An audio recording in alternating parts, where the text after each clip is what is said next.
Querido Señor, hoy te pido nuevamente que abras nuestros corazones. Sorpréndenos con un mensaje de tu palabra. Que tu Santo Espíritu nos haga ver aquello que los ojos naturales no ven. Que podamos entender aquello que la mente natural no entiende. Que podamos hoy salir llenos de ti, como siempre lo haces, Señor. Esta es tu voluntad. Escóndeme atrás de la roca. Esto te lo pido y te lo agradezco en el nombre de Jesús. Amén. Bienaventurado el que no haya tropiezo en mí. Estamos comenzando una nueva serie que se llama Dios con nosotros, que va a estar basada en la vida de Jesús y en las circunstancias que rodearon a Jesús y en las personas que rodearon a Jesús. Jesús es el centro del Evangelio. Entonces, ¿cómo podemos... yo ya tengo 30 años de pastor y nunca había hecho una serie sobre la vida de Jesús, imagínense. Sí, había predicado de Jesús, había predicado sermones de Jesús, pero nunca había hecho una serie sobre Jesús. Y por eso estamos comenzando esta serie que se titula Dios con nosotros. Y si nosotros vamos a los evangelios que relatan desde diferentes puntos de vista la vida de Jesús, desde 4 puntos de vista diferentes, hay 3 evangelios que son un poquito más parecidos, que son Mateo, Marcos, Lucas y Juan. Perdón, Mateo, Marcos y Lucas. Sin embargo, tienen un énfasis diferente. Mateo lo presenta a Jesús como un maestro para los judíos. Marcos presenta a Jesús como un Jesús activo que está continuamente en acción. O sea, son diferentes facetas de Dios. Lucas presenta a Jesús como el ser que se compadece de los necesitados, de los pobres, de los desechados. Y Juan presenta a Jesús como el Dios hecho carne. Sin embargo, es interesante, hay algunas cosas que algunos evangelios ponen y otras cosas que otros evangelios no ponen, pero en los 4 evangelios aparece un personaje. Y por lo tanto no podemos dejar de hablar y de reflexionar sobre este personaje. Y este personaje es Juan el Bautista, el que prepara camino para la venida de Jesús. Es tan importante este personaje en la misión de Jesús que los 4 evangelios comienzan sus evangelios introduciendo a Juan el Bautista. Y quiero que analicemos esto, Mateo 11, adelante. Voy a empezar diciendo unas palabras que Jesús dijo acerca de Juan el Bautista, de este personaje. Y fíjense lo que dijo Jesús. Esto ya, Juan el Bautista estaba por morir incluso, y Jesús dijo esto. Mientras ellos se iban, comenzó Jesús a decir de Juan a la gente: ¿qué salisteis a ver en el desierto? ¿Una caña sacudida por el viento? ¿Pero qué salisteis a ver? ¿A un hombre cubierto de vestiduras lujosas? He aquí que los que llevan vestiduras lujosas están en las casas de los reyes. Entonces, ¿qué salisteis a ver? ¿A un profeta? Sí os digo, y más que un profeta. Porque este es de quien está escrito: he aquí que yo envío mi mensajero delante de tu faz, el cual preparará tu camino delante de ti. De cierto os digo, entre los que nacen de mujer no se ha levantado otro mayor que Juan el Bautista. Pero el que sea menor en el reino de los cielos es mayor que él. Yo no sé si alguien recibe un elogio tan grande como Juan el Bautista y estas palabras vienen de Jesús, del Hijo de Dios mismo. Ahora es interesante que cuando Jesús dice estas palabras, ni los discípulos de Juan escucharon estas palabras, ni Juan sabía lo que Jesús dijo de él. Pero Juan era el hombre nacido de mujer más grande que existió en esta tierra. Pero Jesús siempre pone el equilibrio. Pero quiero decirles, nadie se siente orgulloso si es el hombre más grande, porque el más pequeño en el reino de los cielos es mayor que Juan. Pero no había hombre más grande que Juan que nació de mujer. ¿Por qué? Era más que un profeta. El hombre más grande que Moisés, más grande que Elías, más grande que el personaje que ustedes admiran de la Biblia. Primero Jesús, por supuesto, pero después Juan. ¿Quién era Juan? ¿Qué predicaba Juan? Dice así, Mateo capítulo 3, versículos 1 en adelante. En aquellos días se presentó Juan el Bautista predicando en el desierto de Judea y diciendo: arrepentíos porque el reino de los cielos se ha acercado. Pues este es el anunciado por medio del profeta Isaías.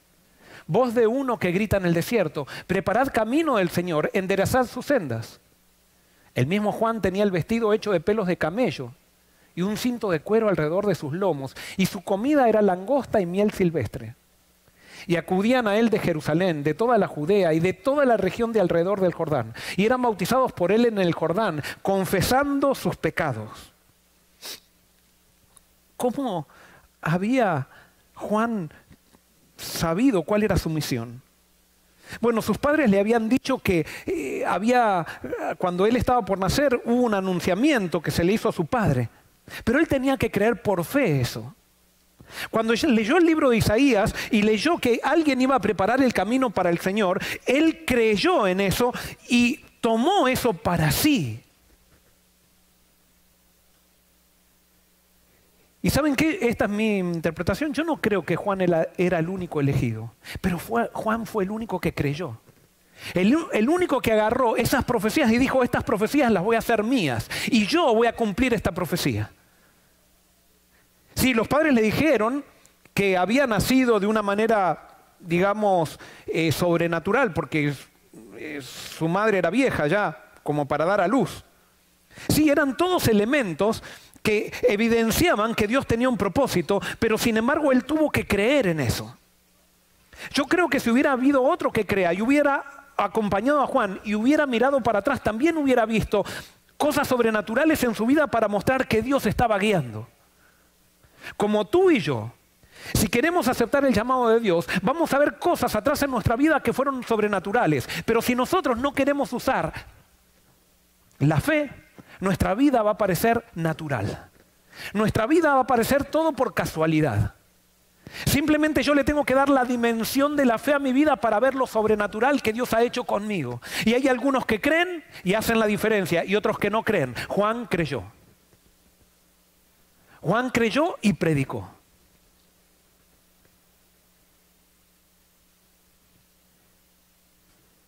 Sigue diciendo Juan 1:19 al 23, dice, este es el testimonio de Juan cuando los judíos de Jerusalén enviaron sacerdotes y levitas para que le preguntasen, ¿tú quién eres? O sea, Juan comenzó a predicar, tuvo mucha popularidad, la gente venía, pero entonces ahora los dirigentes religiosos comenzaron a ponerse un poco inquietos porque ahora empezaron a decir, ¿quién eres?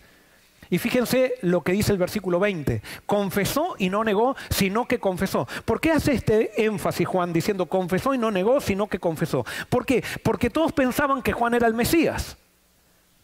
Y si Juan hubiera dicho que era el Mesías, la gente le hubiera creído y lo hubiera seguido. Hasta lo hubieran seguido quizás los dirigentes religiosos. Juan podría haberse apropiado de la gloria de Cristo. Sin embargo, dice, confesó y no negó, sino que confesó, yo no soy el Cristo. Y le preguntaron, ¿qué pues? ¿Eres tú Elías? Podría haber dicho que sí, pero dijo, no lo soy. ¿Eres tú el profeta? El que había profetizado Moisés. Él respondió, no. Le dijeron, ¿quién eres? Para que demos una respuesta a los que nos enviaron. ¿Qué dices de ti mismo? Dijo, yo soy la voz de uno que clama en el desierto, enderezad el camino del Señor, como dijo el profeta Isaías. ¿Quién eres? Juan se definió por su misión. No hay mejor manera de definirnos que por nuestra misión. ¿Y saben por qué hay tanta gente confundida en la vida? ¿Por qué hay tanta gente que vive sin sentido? Porque todavía no ha descubierto su misión. Y hasta que tú y yo no descubramos nuestra misión y no nos definamos por nuestra misión, nosotros no vamos a ser felices. Podemos tener momentos, pero hasta que no encontramos el sentido de la vida, y el sentido de la vida no está en venir a una iglesia, no está en criarnos o en crecer apartados de la droga, apartados de toda la mundanalidad, sino que el sentido de la vida se lo encuentra en la misión, en el propósito por el cual nacimos. Y la Biblia dice que todos nacimos con un propósito. Hay gente que lo cree y gente que no lo cree. Y ahí está la diferencia. Y hoy yo quiero hacerte el llamado a que creas, a que creas. Pero yo no sé, yo no sé cuál es. Cree y Dios te lo revelará. Es por eso que no le encuentras sentido a la vida. Es por eso que las tentaciones se hacen tan grandes en tu vida. ¿Por qué? Porque cuando no tienes propósito, no sabes para qué estás viviendo. Y cuando no sabes para qué estás viviendo, cualquier tentación te vence. El que tiene un propósito sabe renunciar a un bien presente por un bien futuro mejor. Pero el que no tiene propósito vive solamente para el presente.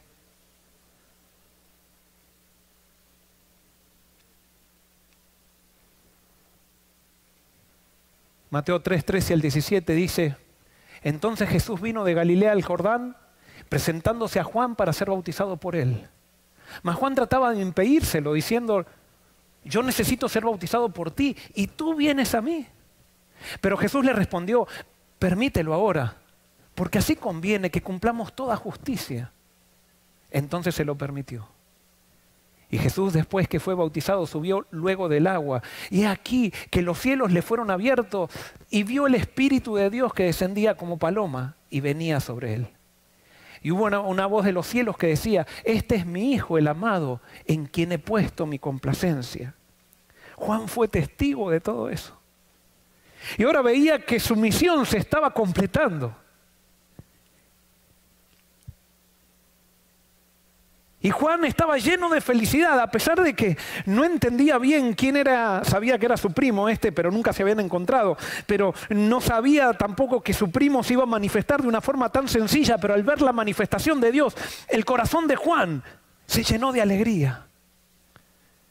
Pero Juan en ese momento también comienza a perder seguidores. Comienza a perder seguidores. Y fíjense qué lindo este pasaje. Juan 1, 35 al 37 dice: al siguiente día estaba otra vez Juan y con él 2 de sus discípulos. Y mirando a Jesús que andaba por allí dijo: este es el Cordero de Dios. Y los 2 discípulos lo oyeron hablar y siguieron a Jesús. Juan tenía un montón de discípulos, pero ahora los discípulos de Juan comenzaban a seguir a Jesús. Y Juan señalaba al Cordero de Dios porque él no era el maestro, era Jesús.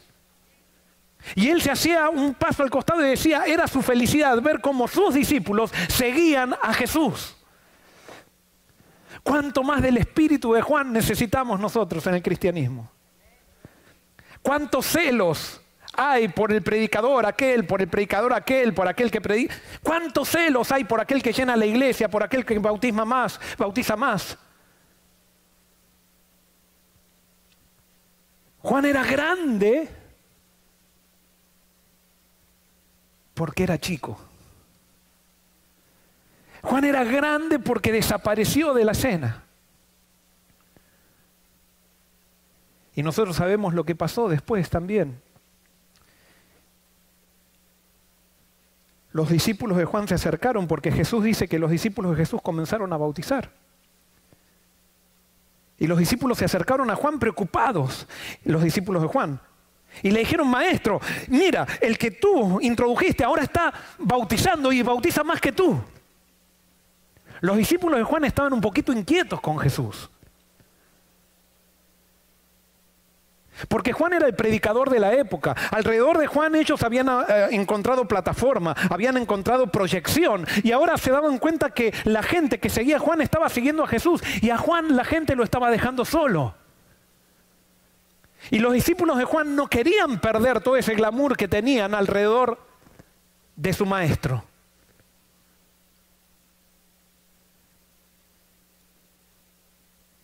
Y Juan le contesta a sus discípulos que querían tentarlo.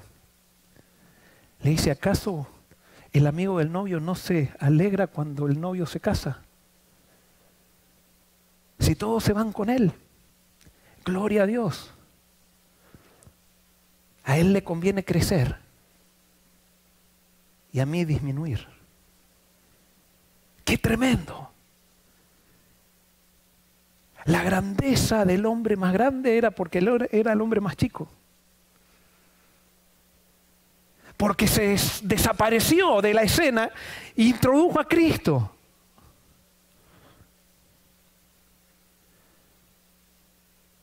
Él estaba feliz de ver el éxito de Cristo. Pero entonces llega la crisis que Juan la esperaba. Juan es encarcelado. Y cuando es encarcelado por causa de que Juan era muy directo. Herodes lo fue a escuchar y él, en vez de predicarle a Herodes lo que Herodes quería escuchar, le predicó a Herodes lo que necesitaba escuchar.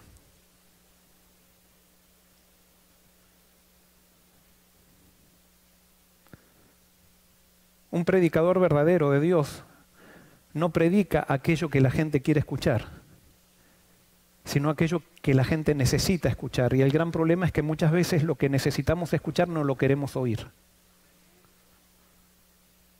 Y Juan le dijo a Herodes: Herodes, tú le quitaste la esposa a tu hermano, está mal. Y lo reprendió delante de todos. ¿Quién era este? Pero había algo en el corazón de Herodes que veía que era palabra de Dios lo que Juan le estaba hablando, pero Herodías, la esposa de Herodes, no le gustó y no se lo perdonó a Juan. Y entonces incitó a Herodes para que lo mande a la cárcel, hasta que Juan estaba en la cárcel, pero Juan sabía que todo el que siga a Cristo piadosamente padecería persecución. Él sabía que se estaba cumpliendo eso, pero ahora nuevamente vienen los discípulos de Juan a visitarlo a la cárcel. Y pasan los días y los discípulos de Juan comienzan a decirle a Juan: ¿pero qué pasa con Jesús? Él es tu primo y no te visita. ¿Qué pasa con Jesús si es el Mesías? Él te tendría que sacar de la cárcel. Pero Jesús parece que ni se dio cuenta de que tú estás en la cárcel, a pesar de que sabemos que le hicimos saber que tú estás en la cárcel. Y ahí comenzaron los discípulos de Juan, que en un momento ya lo habían querido a Juan ponerlo en contra de Jesús, ahora nuevamente vienen a Juan y sus amigos se transforman en sus peores enemigos. ¿Cuántas veces los amigos se transforman en los peores enemigos?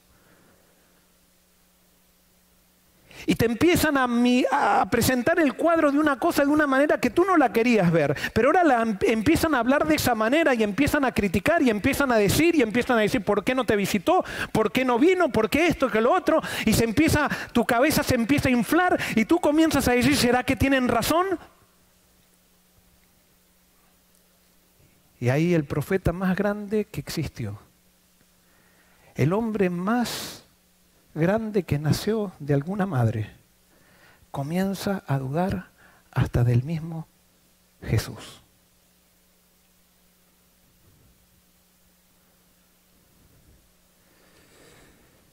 Mateo 11, 2 y 3 dice: al oír Juan en la cárcel los hechos de Cristo, le envió 2 de sus discípulos a preguntarle: ¿eres tú aquel que había que venir o esperamos a otro? ¿Eres tú el Mesías? ¿Será que cuando yo decía el Cordero de Dios me estaba equivocando, me parecía? ¿Será que todo el gozo que sentí era simplemente una mentira?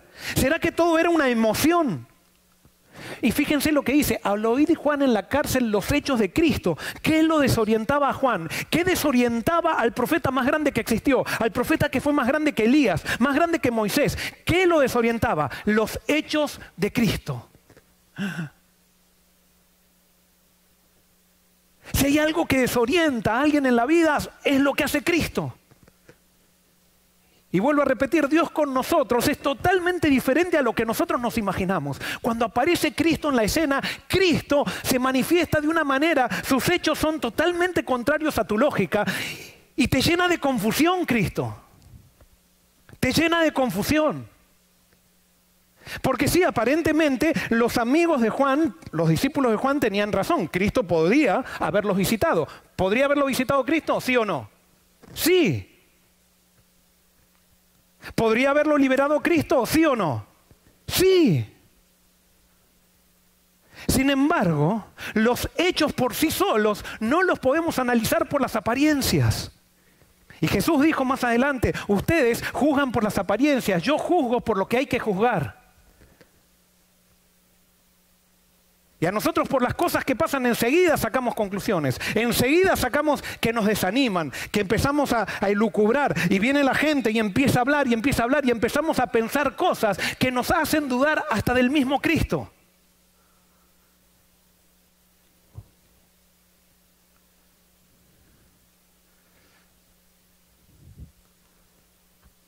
El profeta más grande que existió, el que fue elegido para preparar camino para Jesús, dudó hasta del mismo Jesús. ¡Qué tremendo! Yo me imagino para Jesús, cuando los discípulos de Juan van y le presentan esto, para Jesús debe haber sido como una cuchillada en su corazón. No solo mis discípulos no me entienden, no solo mi madre ni mis hermanos me entienden, sino que ni me entiende aquel que fue llamado para preparar camino para mi venida.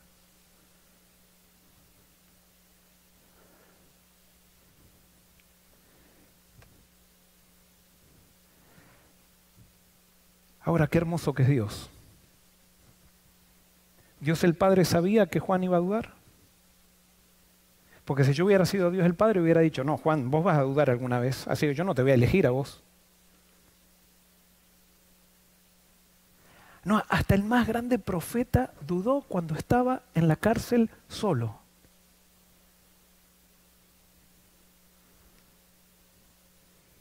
Y ahora fíjense lo que dice esta cita del deseado de toda la gente, capítulo 78. Juan no comprendía plenamente la naturaleza del reino del Mesías. Esperaba que Israel fuese librado de sus enemigos nacionales, pero el gran objeto de su esperanza era la venida de un rey de justicia y el establecimiento de Israel como nación santa. O sea que Juan, el profeta, el más grande profeta que existió, el hombre nacido de madre más grande que existió, no la tenía clara, no comprendía plenamente la naturaleza del reino del Mesías. ¿Qué nos ha hecho pensar a nosotros que los profetas tienen todo claro? ¿Qué nos ha hecho pensar a nosotros que lo que escribe un profeta, si el profeta escribe una frase, una lista de compras, esa lista de compras no tiene errores? ¿Qué nos ha hecho pensar eso? No sé. Porque no lo vemos en la Biblia.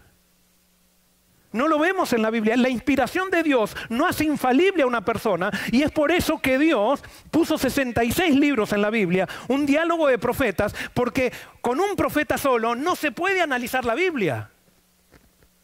No se puede analizar la Biblia por un profeta porque los profetas también se confunden. Los profetas también no comprenden plenamente la naturaleza de las cosas porque son seres humanos. Porque en el amor de Dios, Dios utiliza seres humanos para comunicar sus mensajes perfectos, pero los seres humanos transmiten sus mensajes de manera imperfecta. Entonces, en el diálogo de profetas es que nosotros vamos encontrando una verdad que va siendo progresiva y se va revelando de a poquito en la medida que leemos todo ese diálogo de profetas. Pero resulta que muchas veces nosotros leemos la Biblia y decimos, ah, no, este profeta o esta profeta dice esto, y sacamos una cita y ya negamos todo lo que dice la Biblia por lo que dice un profeta. Le estamos haciendo daño a la Biblia, no estamos estudiando bien la Biblia porque los profetas tampoco comprenden. Y alguien puede decir, no podemos confiar en la Biblia. Sí, por eso son 66 libros. Y por eso son 34 mentes o más de 34 mentes. Porque Dios no lo hace infalible al profeta. No sé si me explico.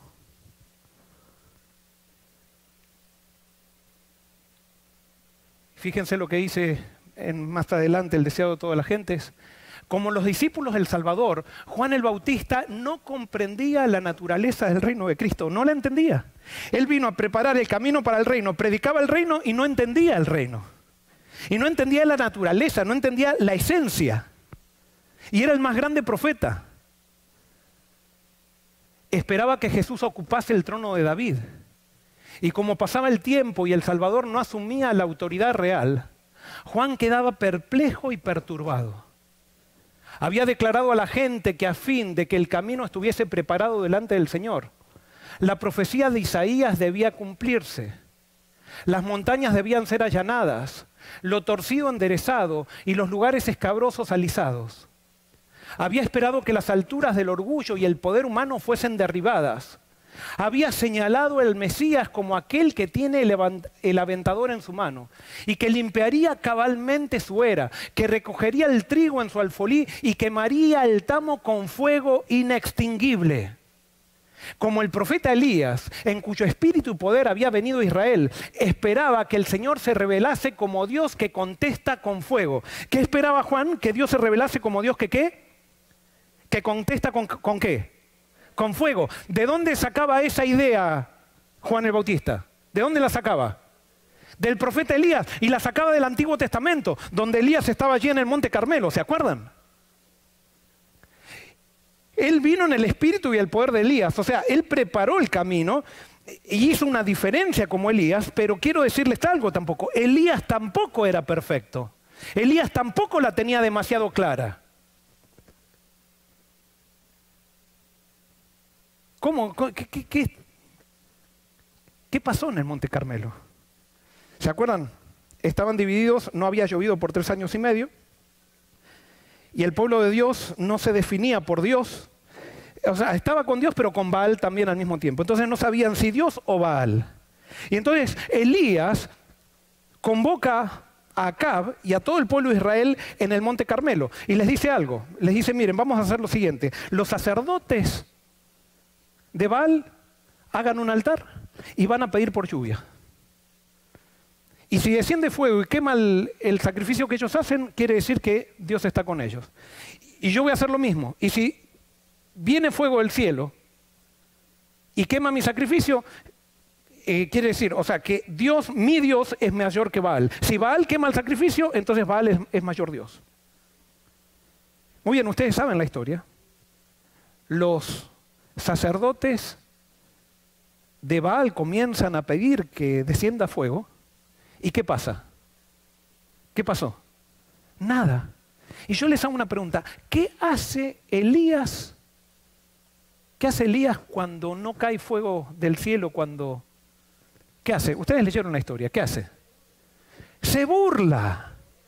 Se burla y le dice, ¿dónde están los dioses de ustedes? Que no oyen ni nada. Están dormidos y se burla. Tengo un amigo que es doctor, se llama Ariel Gómez, y él está escribiendo un libro sobre esto. Y él me decía los otros días, ¿estuvo bien Elías en burlarse?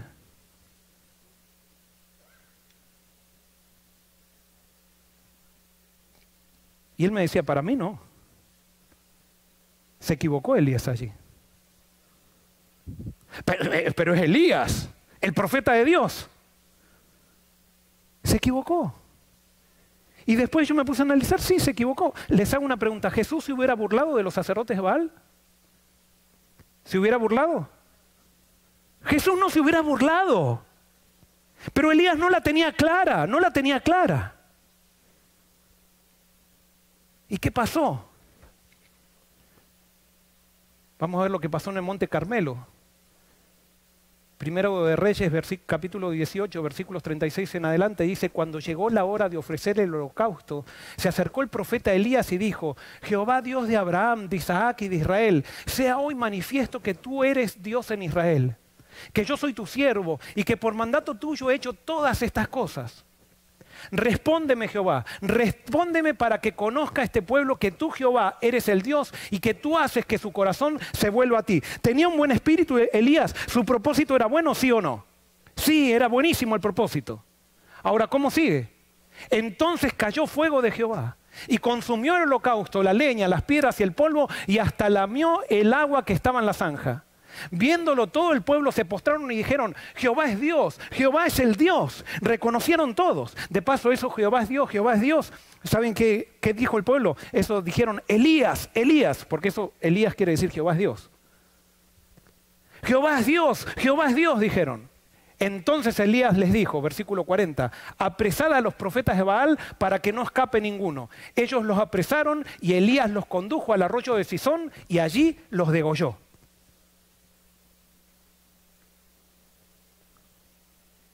¿Tenía claro el propósito Elías para lo cual había sido llamado? lo tenía muy claro. ¿Tenía claro cómo debía llevar adelante ese propósito? Ellos lo apresaron y Elías los condujo al arroyo de Cisón y los degolló a los 400 profetas de Baal. Les cortó la garganta con una espada. El profeta de Dios. ¿Hizo bien Elías? No, no podemos aprobar esto. Esto va en contra de la ley de Dios. No podemos aprobarlo bajo ningún punto de vista. Elías no la tenía clara tampoco. No la tenía clara. Pero Dios se vale de gente que no la tiene clara, de gente imperfecta para hacer su obra, porque todavía no entendemos. Dios toma barro para proclamar su mensaje a gente de barro también. Y esa gente que Dios toma tiene sus limitaciones. Y Elías tenía sus limitaciones también. Y Elías pensaba que Dios, el Dios del fuego, lo llevó a degollar. Ahora Dios se manifestó con fuego. Si Dios se manifestó con fuego, ahora yo voy a ir a matar a todos los profetas de Baal.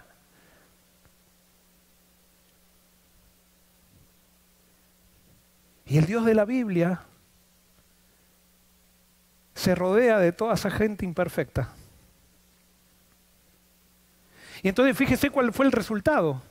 Elías después, ya que Dios contestó, va a orar por lluvia. ¿Y cuántas veces tiene que orar? 7 veces. ¿Qué había pasado con la fe de Elías en ese momento? ¿Qué había pasado?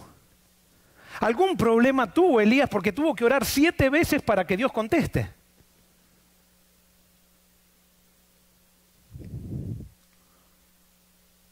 Porque el Dios del fuego no produce fe.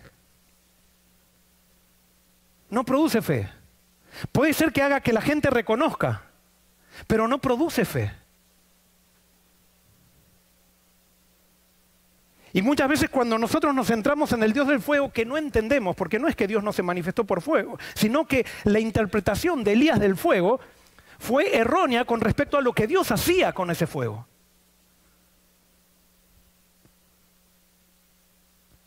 Y entonces ustedes saben la historia, Dios manda lluvia, una lluvia torrencial, que milagrosamente Dios ayuda a Elías para ir corriendo en el carruaje de Acab, delante del carruaje de Acab, guiando los caballos. Sin embargo, llegan abajo y le cuentan a Jezabel, la esposa de Acab, lo que Elías había hecho con los profetas de ella. ¿Y qué dice Jezabel? Me comprometo con mis dioses que mañana mismo le mando un mensaje a Elías y dice, si yo no te saqué a ti de la tierra como tú los degollaste a ellos. La venganza de Elías provocó a Jezabel para que le haga más guerra. Y entonces cuando Elías recibe la amenaza de Jezabel, Elías, el que había hecho descender fuego del cielo, entre comillas, ahora se desanima y entra en una depresión. Y le agarra, ¿por qué? Porque ya Elías no tenía la fe que había tenido en el momento que bajó el fuego. Pero cuando él vio el fuego, interpretó mal el fuego y quiso degollar a los profetas de Baal, a los que se portaban mal. Pero Dios no le permitió, porque Jesús nunca hubiera hecho eso. Nunca hubiera hecho eso. Y entonces ahora Elías desea morir en depresión. Y cuando estaba allí pidiendo morir, se le aparece un ángel y le dice, come esto. Y le da una comida que me hubiera gustado saber la receta. Y Elías experimenta una cuarentena, camina 40 días. Una cuarentena, ¿para qué? Dios sabía que Elías necesitaba entender algo. Y Dios utiliza las cuarentenas para que nosotros entendamos quién es Él. Lo prediqué en el primer sermón que cuando comenzó la cuarentena, ¿se acuerdan?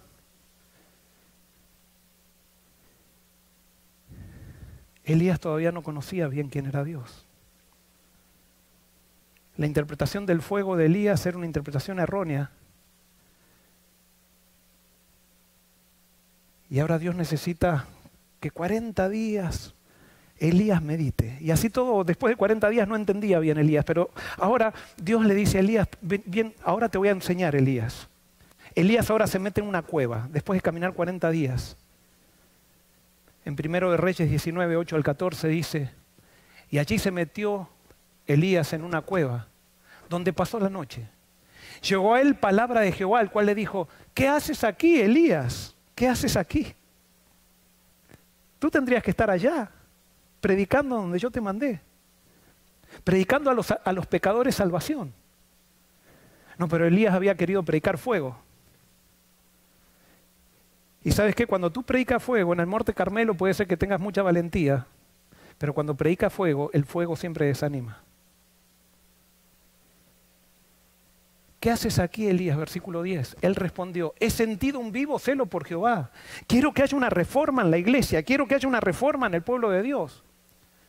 He sentido un vivo celo por Jehová, Dios de los ejércitos, porque los hijos de Israel han dejado tu pacto, han derribado tus altares y han matado a espada a tus profetas. Solo yo he quedado y me buscan para quitarme la vida. Jehová le dijo, sal fuera y ponte en el monte delante de Jehová. Te voy a dar una clase, Elías. Y dice, en ese momento pasaba Jehová y un viento grande y poderoso rompía los montes y quebraba las peñas delante de Jehová. ¿Pero qué dice la Biblia? Pero Jehová no estaba en el viento. Tras el viento hubo un terremoto, pero Jehová no estaba en el terremoto. Tras el terremoto hubo un fuego. Y fíjense, pero Jehová no estaba ¿dónde? Jehová no estaba en el fuego. Y tras el fuego se escuchó un silbo apacible y delicado. Cuando Elías lo oyó, se cubrió el rostro con el manto, salió y se puso a la puerta de la cueva. Entonces le llegó una voz que le decía, ¿qué haces aquí, Elías? Él respondió, he sentido un vivo celo por Jehová, Dios de los ejércitos, porque los hijos de Israel han dejado tu pacto, han derribado tus altares y han matado a espada a tus profetas. Solo yo he quedado y me buscan para quitarme la vida.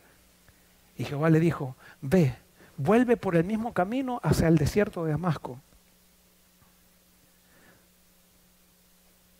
Tú tienes un celo por Jehová, le dice Dios a Elías. Pero sabes, Elías, yo no estoy en el fuego, yo estoy en un silbo apacible. Y hasta que tú no entiendas que yo estoy en el silbo apacible, no vuelvas. Porque el fuego lo que hace es que la gente reconozca, pero no cambia a nadie, no cambia a nadie el fuego. Lo que cambia a la gente es el silbo apacible. Díganme qué cambiaron los rayos del Sinaí. ¿Qué israelita cambió los rayos y los truenos del Sinaí? Ninguna israelita fue cambiado por los rayos y truenos del Sinaí. Al contrario, les causó rebeldía. Escucharon los rayos y truenos y a los 40 días, a pesar de que veían los rayos y truenos, a pesar de que veían el fuego, estaban adorando otro ídolo. Porque el fuego no cambia a nadie. Lo único que cambia es el silbo apacible. Y lo único que cambió a los israelitas no fue la ley que fue dada en el Sinaí con truenos y rayos, con fuego, sino lo que cambió a los israelitas fue el santuario dado en el Sinaí, que simplemente se manifestó y entró a vivir dentro, se puso el santuario dentro del pueblo y el centro del santuario era el Cordero. Es más, la ley estaba ocultada dentro del santuario. Nadie ni veía la ley. Solamente había que ver al Cordero. Es que Dios no está en el fuego. Dios no está en el terremoto. Dios no está en las grandes tempestades. Dios está en el silbo apacible. Y eso es lo que transforma corazones, el silbo apacible. Es el silbido apacible que produce cambio, no el fuego. Es por eso que el cristianismo de los últimos 70 años no ha cambiado a nadie. Simplemente ha hecho crecer iglesias. Porque hemos predicado fuego. Hemos predicado el monte Sinaí.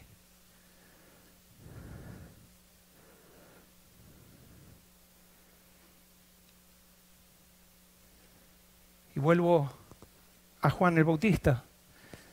Él decía, como el profeta Elías, en cuyo espíritu y poder había venido a Israel, esperaba que el Señor se revelase como Dios que contesta con fuego. Juan el Bautista estaba equivocado también. Juan el Bautista lo confundía el silbo apacible que producía Jesús. Y él estaba en la cárcel esperando que se manifieste el fuego, cuando Jesús estaba sentado con los publicanos, con los pecadores, hablando de semillitas, hablando de pajaritos, hablando de hijos pródigos. Y Juan el Bautista decía, pero ¿qué pasa? Este no puede ser, tiene que predicar un poco de fuego.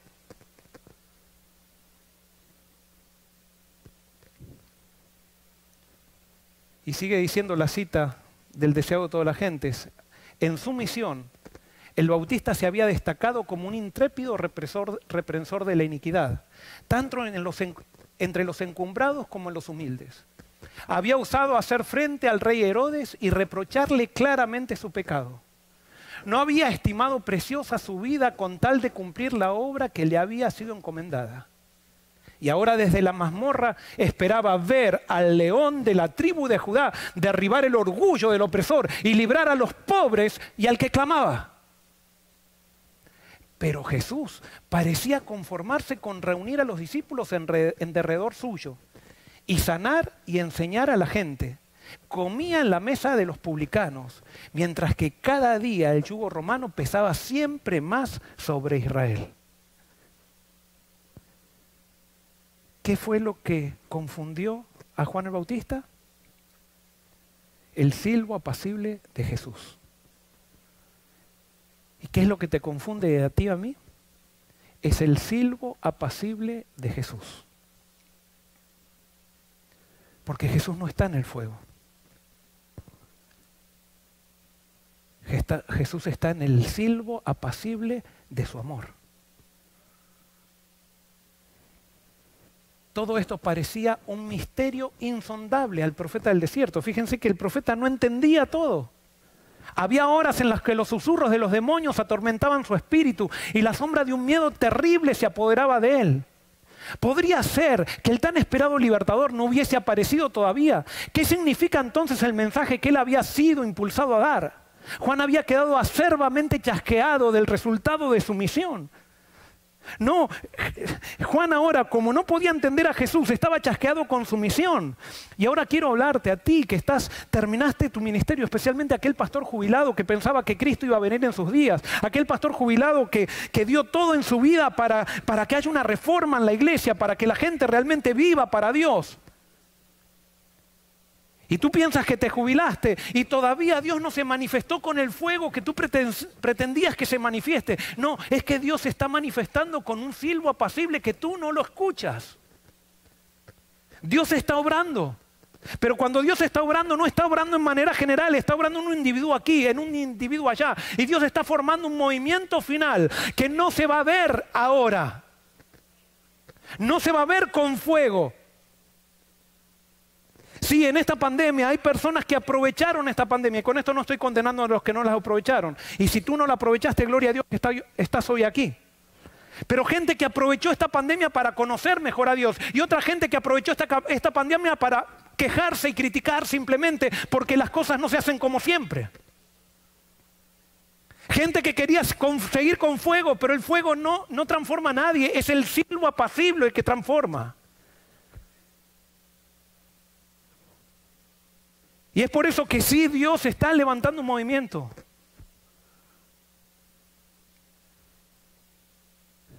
Lucas 7, 18 al 23 dice, los discípulos de Juan le dieron las nuevas de todas estas cosas.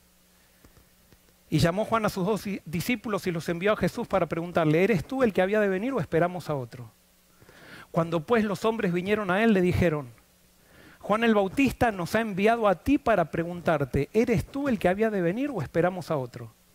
Y fíjense que Jesús no le contestó nada. En esa misma hora sanó a muchos de enfermedades, plagas y espíritus malos. Y a muchos ciegos le dio la vista. Respondiendo Jesús le dijo, id y haced saber a Juan lo que habéis visto y oído. Los ciegos ven, los cojos andan, los leprosos son limpiados, los sordos oyen, los muertos son resucitados y a los pobres es anunciado el Evangelio. Y bienaventurado es aquel que no halle tropiezo en mí. Lo que Jesús le estaba diciendo a Juan, Juan, yo no vine a traer fuego, vine a salvar. No vine a salvarlos de los romanos, vine a salvar a las personas necesitadas que están luchando con sus pecados.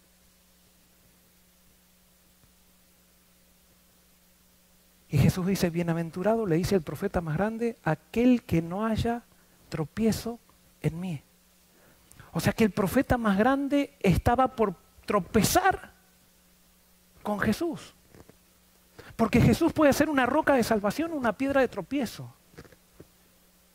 Y generalmente Jesús es una piedra de tropiezo para aquellos que crecimos en una iglesia.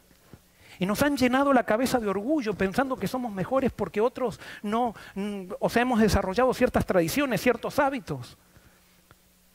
Y hemos visto y vemos en la Biblia que para estas personas que tenemos estas características, Jesús puede ser una piedra de tropiezo. Si para el más grande profeta que fue llamado a preparar su camino, Jesús pudo haber sido una piedra de tropiezo, ¿cómo no lo puede ser para ti, para mí, cuando Jesús es predicado? Porque nosotros queremos un Jesús de fuego. Queremos un Jesús que tire a los romanos, no un Jesús que perdone. No un Jesús de segundas oportunidades. No un Jesús que siempre está dispuesto a abrirnos el camino a pesar de que nos hayamos equivocado. No, queremos fuego. Allí estaba Juan, deprimido en su celda, dudando de Jesús. Pero cuando los discípulos de él le contaban lo que vieron, nuevamente el Espíritu comenzaba a trabajar en Juan. Y nuevamente Juan dejó que Jesús crezca en él y que él mismo disminuya. Y cuando Jesús creció en Juan, Juan no entendía todo. No entendía las obras de Dios. Pero eso le trajo paz. Y pudo sentir la presencia de Jesús allí en su celda.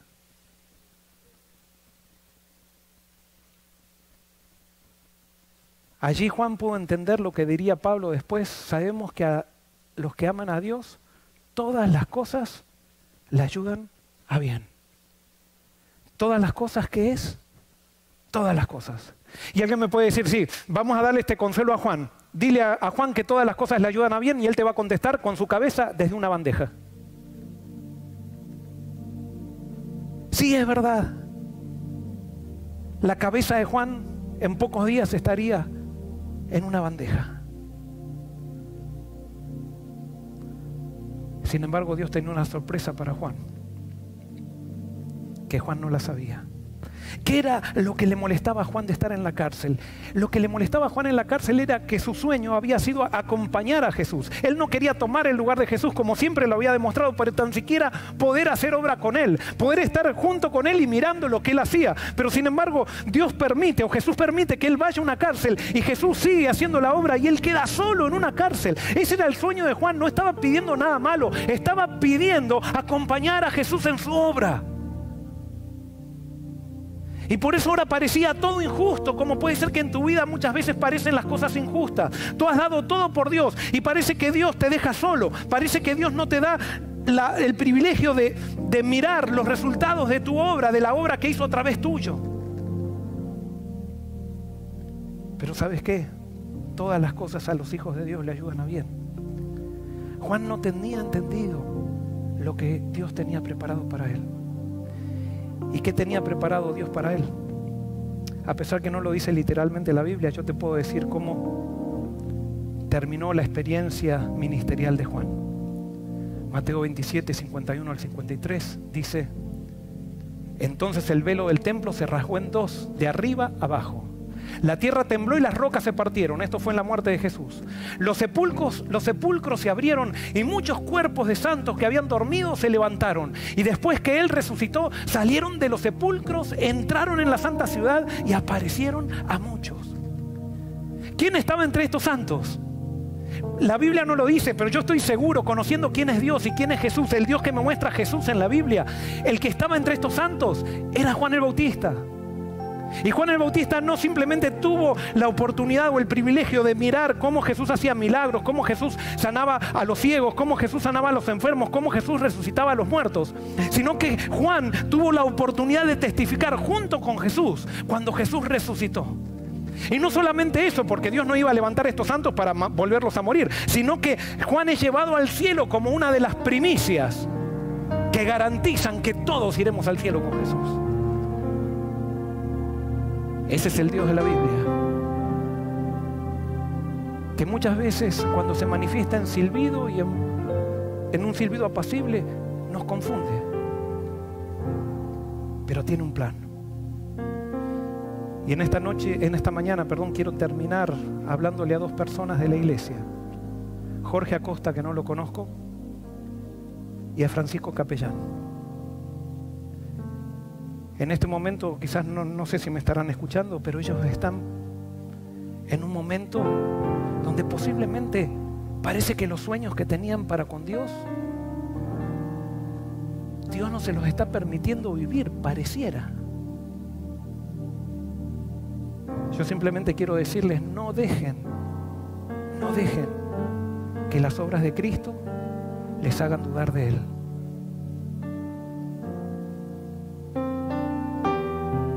Y esto se lo digo a todos los que están sufriendo. No miremos nuestras circunstancias, miremos a quién nos guía por las circunstancias, porque a los que a Dios aman, todas las cosas les ayudan a bien y tendremos victoria. Que Dios nos bendiga.